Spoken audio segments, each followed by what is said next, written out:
V tomto videu sa vám pokúsim ukázať, ako používam 3D vytlačené výstražné symboly pri osvojovaní si jednoduchých princípov bezpečnosti práce v chemickom laboratóriu.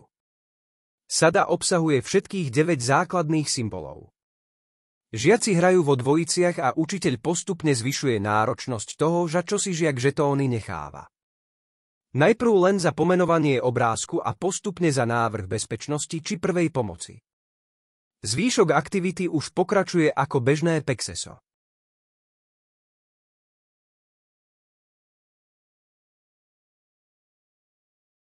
V prípade, že žiak nájde rovnaké symboly, môže si ich nechať až potom, čo pomenuje symbol vytlačený na obrázku.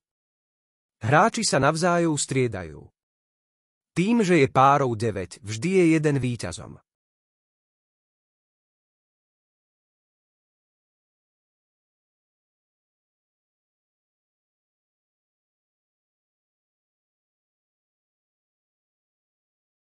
V prípade oxidovadiel a horľavín je dobre žiakov varovať, že obrázky sú si veľmi podobné, ale nie identické.